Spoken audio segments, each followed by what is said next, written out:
Bismillahirrahmanirrahim. Assalamualaikum warahmatullahi wabarakatuh. Alhamdulillah, sejak semalam saya jumpa dengan Bang Marwan, saya jumpa dengan Ustadz saya Bang Rizal Fadilah, guru saya Bang. Semoga saya punya kesempatan sedikit menyampaikan apa yang sedang kita alami.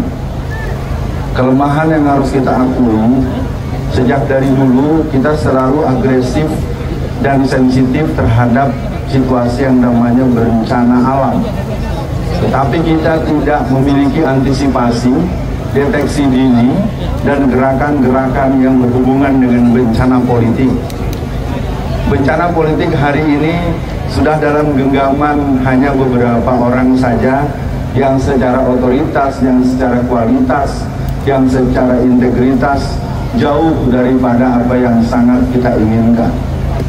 Sekali lagi buat kawan-kawan, dengan izin kepada Bang Marwan, senior-senior yang dari jauh-jauh hari beliau tidak pernah berhenti untuk terus menyuarakan, termasuk Ibu Ida yang tulisannya selalu menginspirasi saya.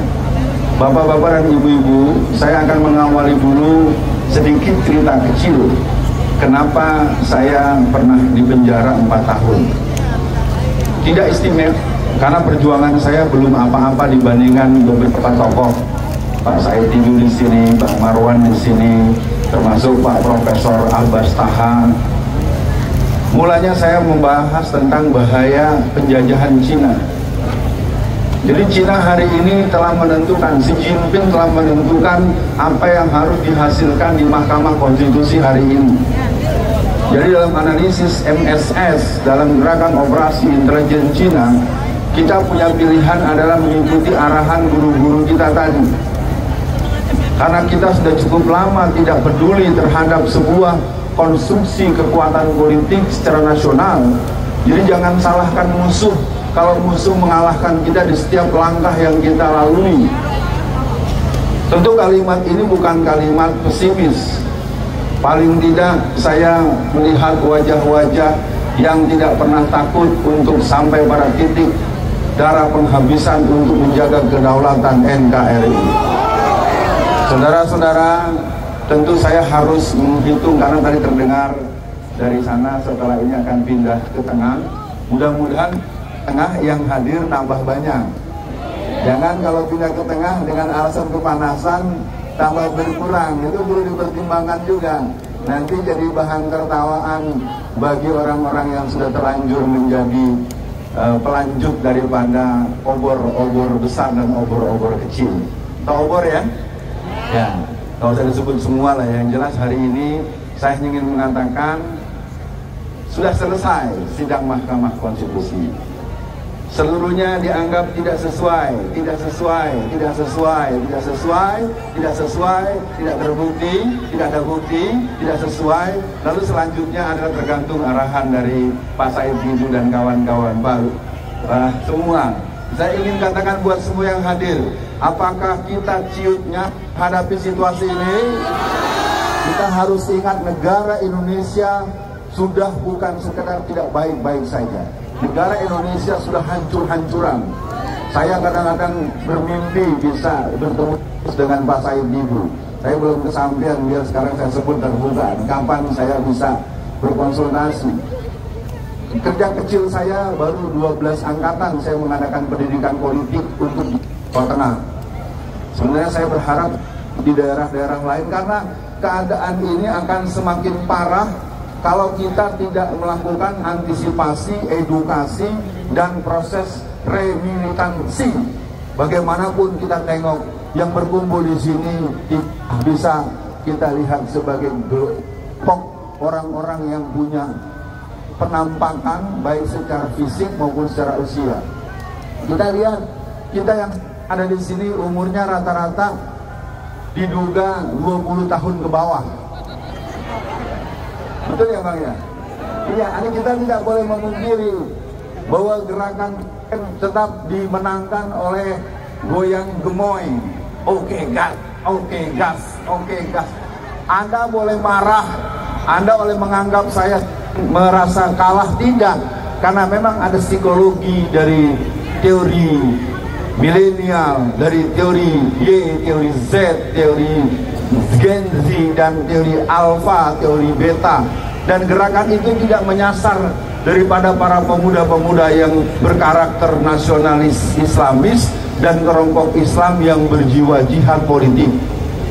Kelompok muda-muda yang lain rajin ibadah banyak, kelompok muda-muda yang senang dengan agama banyak, tapi tidak melihat dari guru-guru itu diarahkan, saudara-saudara, kita harus menyelamatkan Indonesia, diantaranya adalah menjaga keutuhan NKRI daripada imperialisme bintang David dan imperialisme bintang merah yang mereka oleh Al-Quran disebut wallazina kafaru ba'duhum awliya'u ba'd. Gerakan Zionis internasional dengan gerakan komunis dengan penampakan Jokowisme hari ini, Jokowi itu adalah personifikasi dari komunisme tanpa palu arit. Jadi hari ini kita sedang berada di sebuah rezim yang sudah sampai kepada satu statement isyhadu bi annal PKI. Kita sedang berada di sebuah penampakan, lu mau ngomong apa aja, lu mau demo kayak apa aja, lu nggak bakal menang. Nanti kalau kekencengan dipanggil lagi sama polisi. Itu sudah menjadi fakta. Beberapa teman-teman di daerah, beberapa teman-teman tokoh-tokoh kita yang harus sedikit menahan langkah karena surat panggilan dari kepolisian sudah mulai berdatangan pada satu tokoh-tokoh kita. Untuk itu, kepada semua, apakah mendengar berita ini, cerita ini Anda takut? Kita siap untuk menjaga kedaulatan NKRI. Kita siap bekerja sama dengan guru-guru kita, abang-abang kita. Takbir!